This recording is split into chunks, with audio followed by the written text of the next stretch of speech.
నమస్తే, welcome to NN Telugu news special debate time. నేను రాజశేఖర్. తెలంగాణ రాష్ట్రంలో బీసీల గందరగోళం కొన్ని రోజుల పాటు సాగింది. అయితే ప్రభుత్వం దాదాపుగా నిర్ణయం తీసుకుంది, ముందుకు వెళుతున్నటువంటి సందర్భాలు కనిపిస్తున్నాయి. సో త్వరలోనే స్థానిక సంస్థల ఎన్నికలకు సంబంధించి కూడా రంగం సిద్ధమవుతున్నట్లు తెలుస్తోంది. సో ఈ అంశానికి సంబంధించి పూర్తి స్థాయిలో ఇప్పటికే ప్రభుత్వం దగ్గర కలెక్టర్లకు సంబంధించినటువంటి వారితో డిస్కషన్ జరిగింది. ఇటువైపు ఎన్నికల సంఘం సిద్ధంగా ఉన్నామని పదే పదే చెప్తుంది.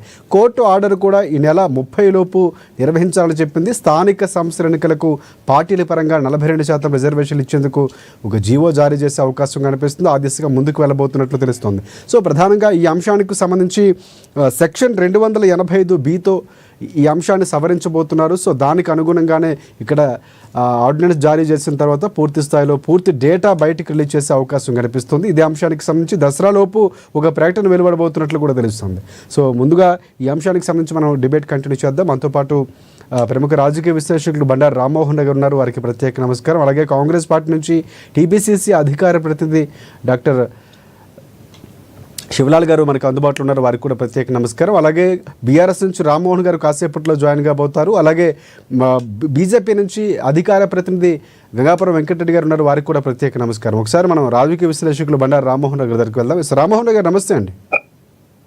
నమస్తే రాజశేఖర్ గారు, మీకు ఎస్ రామ్మోహన్ గారు, అంటే చాలా రోజులు మాట్లాడుకున్నాం బీసీల అంశం 42% రిజర్వేషన్లతోనే ముడిపడి ఉన్నటువంటి సందర్భం, కోర్టు తీర్పులు కానీ ఇవన్నీ జరుగుతున్నటువంటి అంశాలు చాలా సందర్భాల్లో మనం కూడా మాట్లాడుకున్నాం. అయితే ఫైనల్గా ఎందుకంటే గడువు ముగియబోతుంది, ప్రభుత్వం ఒక నిర్ణయం తీసుకోబోతుంది. సో దసరాకి ఒక స్థానిక సంస్థల ఎన్నికల సంబంధించి క్లారిటీ వచ్చే అవకాశం ఉన్నట్లు తెలుస్తుంది. సో ఆర్డినెన్స్లు ఇవన్నీ రాబోతున్నాయి. సో ఇటువైపు ఎన్నికల సంఘం సిద్ధంగా ఉందని చెప్తుంది. సో ఏం జరగబోతుంది అంటారు? రాజశేఖర్ గారు, మీకు అట్లాగే వెంకటరెడ్డి గారికి, మిగతా ప్రతినిధులు నమస్కారం. మన కామన్ ప్రేక్షకులకు కూడా ఇదంటే పెద్ద నాటకం అంటుందండి. కాంగ్రెస్ పార్టీ ముఖ్యంగా ఈ ప్రభుత్వం తెలంగాణ రాష్ట్ర ప్రభుత్వం చేసిన నాటకంలో భాగంగా నడుస్తుంది అంటున్నాను.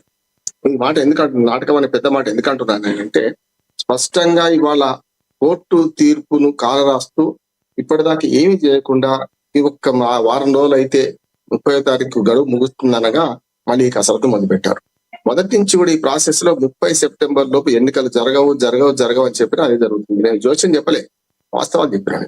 కనుక ఇప్పటిదాకా చేసే అనుభవం కోసం చట్టం బోధపడ్డది కదా. సాధ్యం కాదని తెలిసి ఎదుటి పార్టీని కార్డినేట్ చేయడానికి ఆనాడు బీఆర్ఎస్ వ్యతిరేకంగా మాట్లాడుతూ ఆనాడు ఏదైతే కామన్ డిక్లరేషన్ చేశారో చెల్లది కాక చెల్లదని. నాకు ఇష్టం ఉండొచ్చు బీసీ కావాలంటే, కానీ నా ఇష్టం చెల్లదు కదా. అది ఆనాడు అలాగే కానీ హామీ ఇచ్చిండ్రు, అది సాధ్యం కాదన్నారు.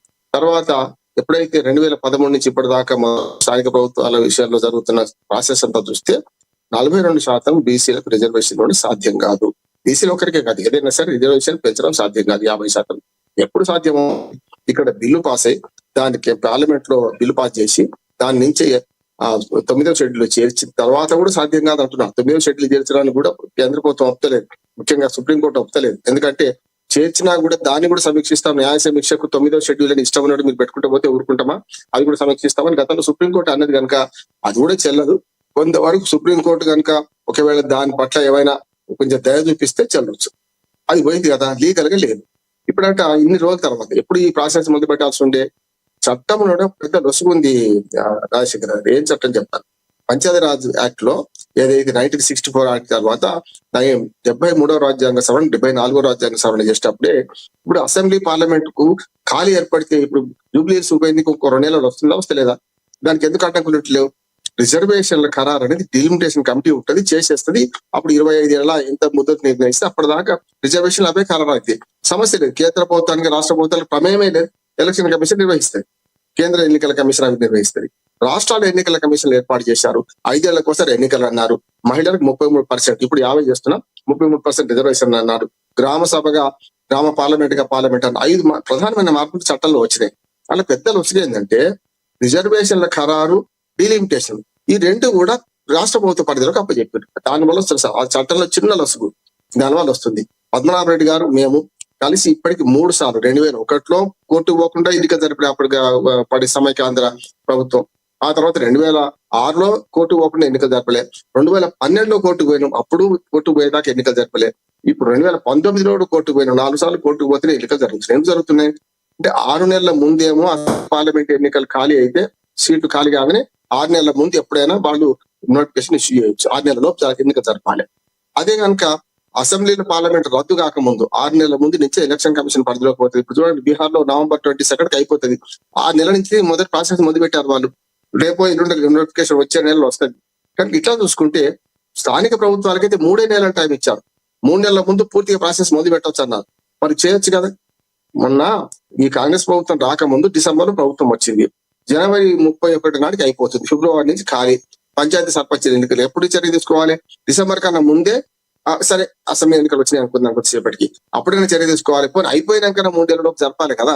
ఎందుకు జరపలేదు అంటే ప్రధానంగా అడ్డంకి ఇది అవుతుంది. ఏది డిలిమిటేషన్ అంటే ఏ పంచాయతీ, ఎన్ని పంచాయతీలు ఉన్నాయి, ఎన్ని మండలాలు ఉన్నాయి, ఎన్ని జడ్పీటీసీలు ఉన్నాయి, జిల్లాలకు ఫిక్స్ గానే ఉన్నాయి. వీటికి రిజర్వేషన్లు ఖరారు చేయకుండా చేయరాదు. అక్కడ ఒక్క అభ్యంతరం ఉన్నది.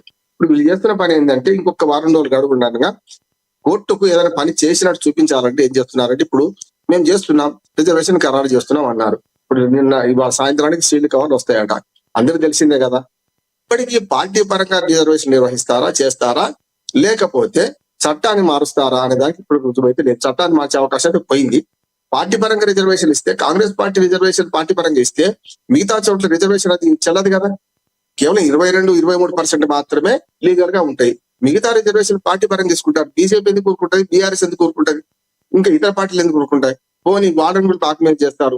వాళ్ళు కూడా మీరు బీసీలకు వ్యతిరేకమైన ముద్ర వేస్తారని భయంతో ఇస్తున్నచ్చు కొద్దిసేపు మాట్లాడతారు. కానీ ఇండిపెండెంట్ ఆపగలుగుతారా ఆ సీట్లను? అందుకని బీసీలను మోసం చేస్తున్న పార్టీ వస్తున్నారు.